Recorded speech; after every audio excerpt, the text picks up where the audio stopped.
Sprinting to me is a release. It's like a sanctuary for me when I get on the track. There's days where I go to the track, everything in my life is stressful, bills, relationship problems, all kinds of stuff. I don't know scientifically if it's the endorphins being released or if it's just a matter of me like literally running from my problems. But I don't know, it's just, I really appreciate getting on the track and being able to just get away from everything and, just feel free. A product of Canada. In younger years, you got this wannabe basketball player, football player. But throughout whatever he did, one thing always showed itself. That was speed. Oh, he's gone. Oh, I can't even move the camera that fast. So you put him on a track, and now all of a sudden you've got this university record holder, Canadian record holder, and when he's 20, he goes to the Olympics. Now let's fast forward a bit. We come to now. You got a 9-second sprinter in 100 meters. You got someone who's just outside of 19 seconds in the 200 meters. There's only a handful of sprinters in history that have been able to do that.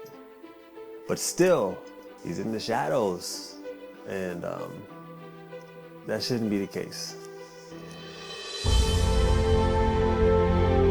I'm Aaron Brown,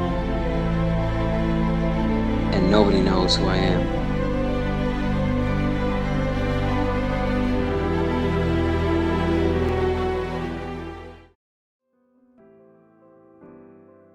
The Olympics is like the pinnacle for any track and field athlete, and for Aaron, he ended up getting to go when he was pretty young.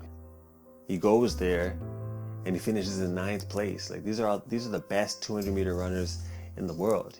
So I came to the Olympics, I had no real no goals or anything. I was just there. I was just happy to be there.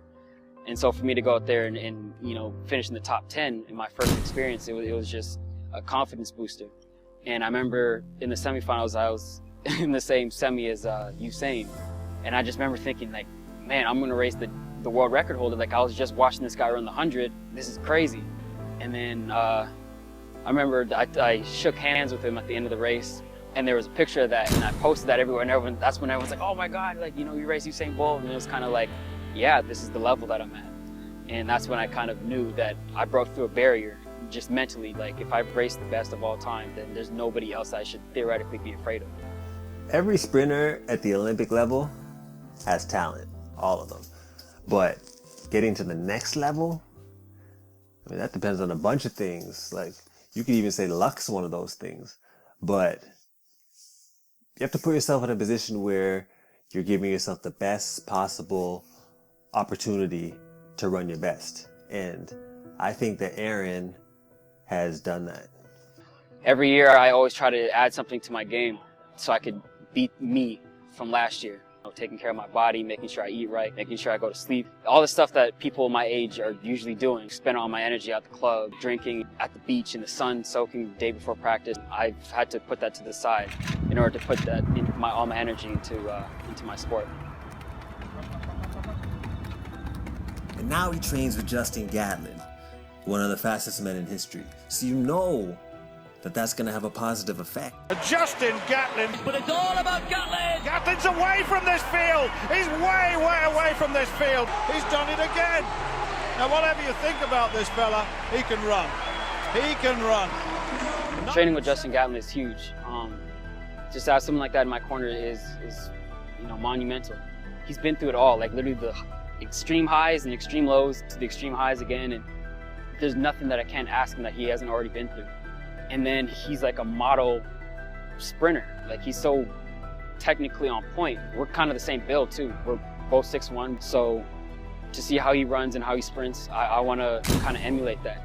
If I could, do the same things he does and execute the way he does, I know I can go a lot faster and unlock different things with my body. I think when you look at certain athletes, you can just look into their eyes and just see and know that they want it. They have to have it. Being average will never be an option for them. And when I talk to Aaron, and I look into his eyes, I could see it. I could see it. I'm big on legacy, so I'd like to look back and say that I left my legacy. And that's not necessarily a record. It's just a matter of having impact. So I want to say that my era, when I was in the sport, I helped make it better and pave the way for new Canadians to come along. And for something like with Andre, when he came through to USC, I recruited him to USC. So I feel like I have a legacy in that, because he came there and he wouldn't have known USC if it wasn't for me, like bringing the attention to it. So just things like that. Andre DeGrasse. It's DeGrasse! Andre DeGrasse! The shape of things to come in Canadian sprinting. What people don't remember, or what people don't know, is that Aaron, only a couple years ago, was seen as the next great sprinter to be coming out of Canada. Then out of nowhere comes this DeGrasse kid who kind of just jumps in, steals Aaron's 200-meter record, steals away the limelight, and now he's considered the future of Canadian sprinting. Now, come on. Like, Aaron's human. And if he believes that that's his throne, and if he believes that he's the future of Canadian sprinting, then obviously it's going to be on his mind. Like, naturally, when he was breaking records, it's kind of like double dipping, because he's both a Trojan and a Canadian. So it's like, damn, he broke both my records, like the school record and the national record. So I'm like, okay, that hurts a little bit. We all want to be the best in our sport, and to see my recruiting pay off is like, okay, I deserve a little credit because I brought him there. I kind of, created the guy that killed me. I was like, it's like I made Frankenstein. Andre's my friend, but I'm just a competitor, man. So for him to break the record, I wasn't like, damn, I'm mad that he broke the record. It's like, all right, he broke it. Now I'm still running. I'm still young. I still have an ability to go out and break it again. So that just motivates me. Now I have somebody who's actually going to push me. Now I have somebody who's a legitimate sprinter in the world, who's, getting respect from everybody in the sprinting world. So I want him to be the best version of himself and run to his full potential, and I want to run to my full potential. And hopefully I come out on top, but I just want us to have a healthy rivalry and, compete. To be honest, this is more exciting than the Donovan Bailey-Bruni Cern rivalry, because these two guys can run the 200 as well. Those guys can run the 200 back in the day. You got two guys that can run 9 seconds and 19 seconds going head up.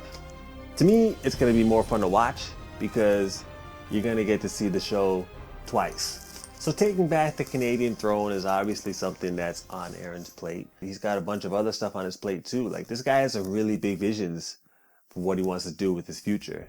And he really believes in his abilities. So he's got some big goals that he's set for himself. Time-wise, I think I've been due for a sub 10 and a sub 20 for about, 3 years now. That's definitely a goal of mine this year, and I'm really confident that I could achieve it. And before I leave the sport, a medal, an individual medal. I don't want to just be known as a piece in a relay. I want to be on that podium by myself, just to show that, my talent actually manifested into individual success. That would make it seem like, everything I've done is paid off. It's fantastic to achieve it with my teammates, because I have people to share it with, and I've experienced that twice, and it's a wonderful feeling, being there with my good friends. But I'd love to be up there by myself, and I did it as a youth, I did it as a junior, and I want to show that I could do it as a senior as well. So before I retire, hopefully I can get on that podium by myself and stand there again and make my country proud.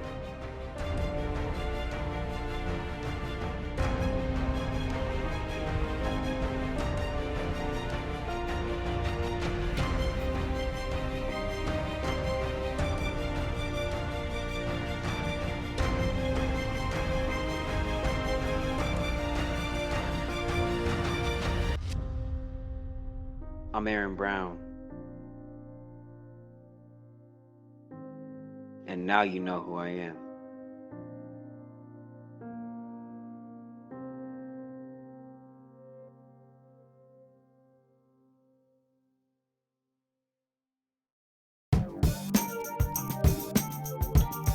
Well, tall sprinters, like, people like that, it's always a battle between the 1 and 2 because you're built for the 2 and probably the 4.